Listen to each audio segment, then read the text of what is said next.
İran coğrafyasındaki Türk varlığı hem geçmiş hem de günümüz İran'ında oldukça dikkat çekici bir konu olmuştur. 84 milyon nüfusa sahip olan İran sınırları içerisinde 35 ila 40 milyon arasında Türk etnik kimliğine sahip insan yaşamaktadır ve bu resmi rakamlara göre İran'ın yaklaşık %40'ının Türk olduğunu gösterir. İran Dışişleri Bakanı Salihi, Türk basınına İran nüfusunun %40'ı Türktür ve bu rakam iki ülkenin ilişkilerini pekiştirmekte iyi bir potansiyele sahip etkendir şeklinde demeç vermiştir. We speak almost the same language. 40% of the Iranians speak Turkish.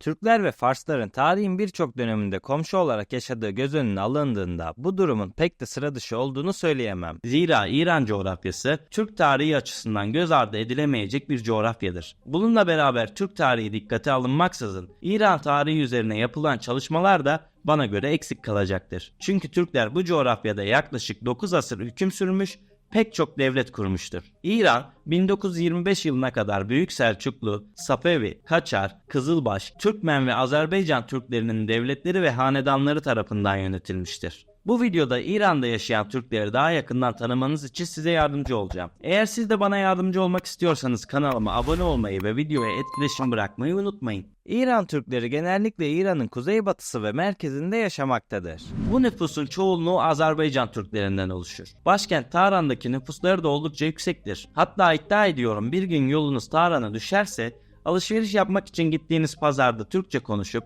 rahatlıkla istediklerinizi alabilirsiniz. Elbette bu kolaylığın en büyük sebeplerinden birisi bölgede yaşayan ve 20 ila 25 milyon arasında nüfusu olan Azerbaycan Türkleridir. Hatta konusu gelmişken ilginç bir bilgi paylaşayım. Azerbaycan Cumhuriyeti'nin nüfusu sadece 10 milyonken İran'da yaşayan Azerbaycan Türkleri Azerbaycan nüfusunun neredeyse 2 katını oluşturmaktadır. İşte tam da bu yüzden Azerbaycanlılar İran'ın kuzeybatısını Güney Azerbaycan olarak adlandırmaktadır. Bu aslında çok önemli bir konu. Zira Güney Azerbaycan toprakları resmi olarak Azerbaycan Cumhuriyeti'ne bağlı olsaydı Nahçıvan'ı da kendi topraklarına katarak bölgede Türkiye'den sonraki en büyük Türk devletini oluşturacaklardı. Pekala, nüfusu hem kendi ülkesindeki halktan hem de dünya üzerindeki birçok devletten daha fazla olan bu halk nasıl oldu da başka bir ülkenin egemenliği altında kaldı? 1941'li yıllarda İran, Birleşik Krallık ve Sovyetler Birliği tarafından işgal edildi. O dönem iktidarda olan İran Şahı Rıza Pehlevi koltuğundan indirildi. 1946 yılında işgal devam ediyor ve İran'ın çeşitli kesimleri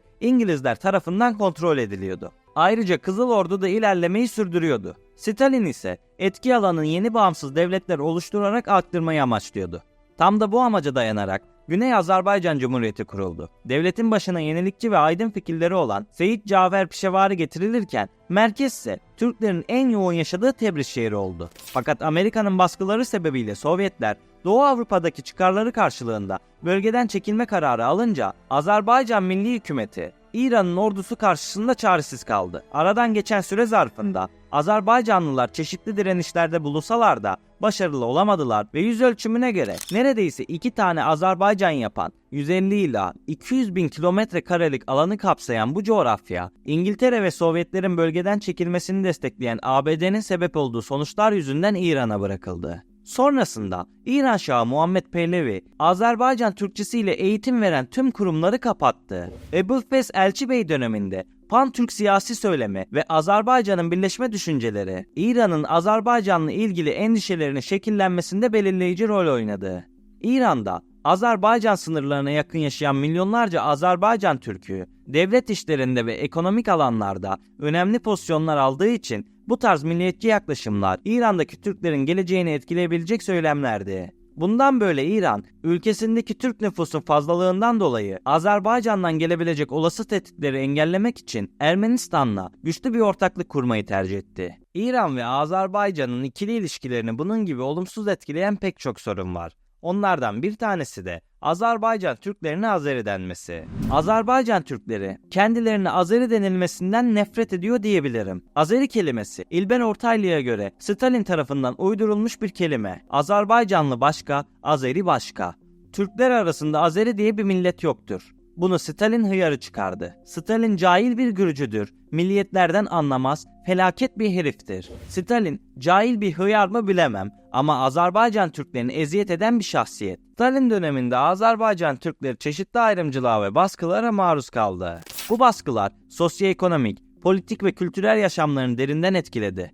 Özellikle Azerbaycan Türklerinin milli kimliklerini ve kültürel ifadelerini sınırlayan bir dizi politika uygulandı. Alfabe değişiklikleri gerçekleştirildi. İlk olarak Latin alfabesine geçiş yaptılar ancak Stalin'in emriyle 1939'da Kiril alfabesine geçildi. Bu, halkın eğitimini ve kültürel ifadesini etkileyen önemli bir baskı aracıydı. Çünkü dili ve yazı sistemini değiştirmek bir halkın kültürel ve tarihi bağlarını zayıflatma girişimidir. Ayrıca 1938 yılına kadar buradaki kişilerin kimliklerinin milliyet kısmında Türk yazıyorken 1938'den sonra Azerbaycanlı olarak değiştirildi. Bunun yanında Stalin dönemi geniş çaplı politik baskılar ve sürgünlerle de anılır. Birçok Azerbaycan Türk'ü düşman halk olarak etiketlenerek sürgün edildi. Ayrıca bu süre zarfında Azerbaycan'ın bazı bölgeleri de Ermenistan'a verildi. Stalin'in uydurmuş olduğu Azeri kelimesi günümüzde Farslıların kullanmış olduğu bir kalıp haline geldi. Azerbaycan Türkleri, Azerilerin İran'da yaşayan Fars etnik grubuna ait olan insanlar olduğunu söylüyor. Birçok dil bilimci ve tarihçi Azeri kelimesinin kökeninin Farsça olduğunu kabul ediyor. Ayrıca İran, Azerbaycanlıların kökünün Fars olduğunu ve orada yaşayan insanların zorla Türkleştiğine inanıyor.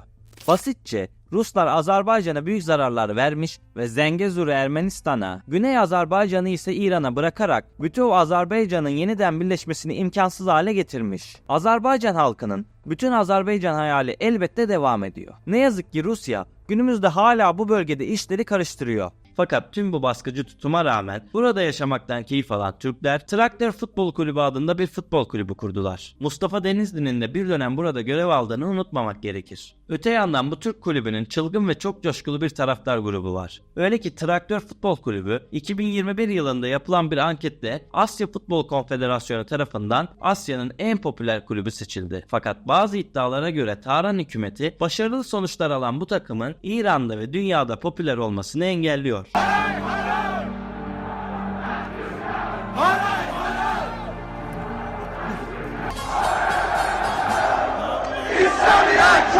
Azerbaycan gerek askeri gerekse ekonomik anlamda hali güçlendi ve şu anda halihazırda dünyanın en güçlü 15. para birimine sahipler. Konuyu toplamak gerekirse bir gün bütün Azerbaycan kurulur mu? Buna net bir şey diyemem ama böyle bir şey mümkün olursa bölgedeki güç dengelerinin değişeceğinden yana hiç şüphem yok. Peki sen bu konu hakkında ne düşünüyorsun?